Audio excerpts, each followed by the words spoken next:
এই বন্ধুসকল মোৰ চেনেল ITI থেৰাপীলৈ আপোনালোকক পুনৰ এবাৰ নমস্কাৰ জনাই স্বাগতম জনাইছোঁ। যদি আপোনালোকে মোৰ চেনেলটো প্ৰথমবাৰৰ বাবে চাই আছে, মোৰ চেনেলটো ছাবস্ক্ৰাইব আৰু ভিডিঅ'বোৰ ভাল পালে লাইক আৰু শ্বেয়াৰ কৰিবলৈ নাপাহৰিব।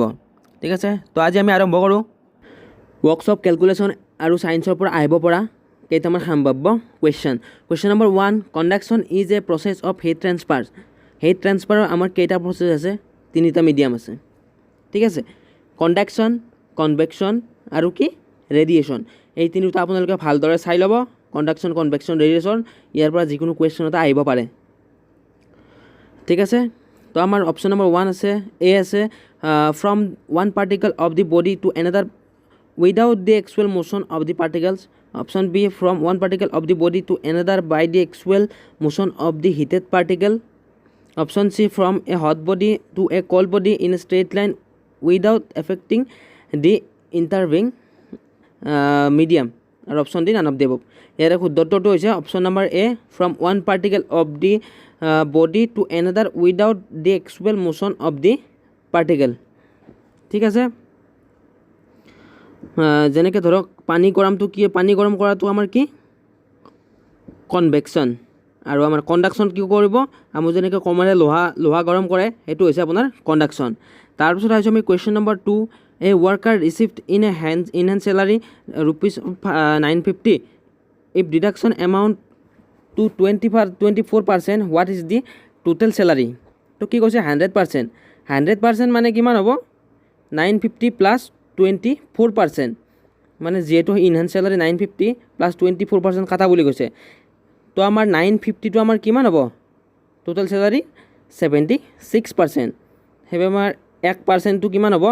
950 ডিভাইডেড বাই 76 সমান কিমান হ'ব? 1% ইজ ইকুৱেল টু 12.5। তো আমাৰ 100% হ'লে কি হ'ব? 12.5 ইনটু 100 সমান 1250 টকা। আপোনালোকে এইবিলাক ইণ্টাৰেষ্টৰ কুৱেশ্যনো চাব, পাৰ্চেণ্টেজৰ। তো এতিয়া আমাৰ শুদ্ধ অপশ্যনটো হৈছে অপশ্যন নম্বৰ বি, 1250 টকা।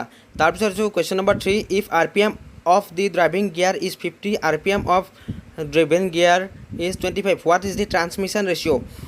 গিয়াৰৰ ট্ৰান্সমিশ্যন ৰেচিঅ' সুধিছে। Transmission ratio' is equal to কিমান? Transmission ratio' is equal to হ'ল RPM of the driving gear divided by RPM of the driven gear. তো সমান কিমান হ'ব? RPM অফ ড্ৰাইভিং গিয়াৰ কিমান দিছে? 50 দিছে, আৰু RPM অফ ড্ৰিভেন গিয়াৰ কিমান দিছে? 25 দিছে। তো আমাৰ 50/25 ইজ ইকুৱেল টু কিমান হ'ব? 2। তো ইয়াৰ আমাৰ শুদ্ধ উত্তৰটো হৈছে অপশ্যন নম্বৰ এ, 2। আপোনালোকে গিয়াৰ ৰেচিঅ' কেনেকৈ উলিয়ায়, গিয়াৰ নাম্বাৰ অফ গিয়াৰ কেনেকৈ উলিয়ায়, নাম্বাৰ অফ টিথ, এইবিলাক চাব।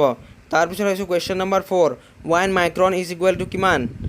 1 micron is equal to option A দিছে 0.01 mm, option B 0.001 mm, option C 0.1 mm, option D 0.0001 mm। তো আমাৰ ইয়াৰ শুদ্ধ উত্তৰটো হৈছে option number B, 0.001 mm।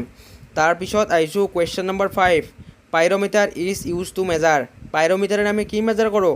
Option A hydraulic pressure, option B earthquake, option C humidity, আৰু option D দিছে high temperature. পাইৰমিটাৰে আমি কি কৰোঁ? হাই টেম্পাৰেচাৰ মেজাৰ কৰিব পাৰোঁ।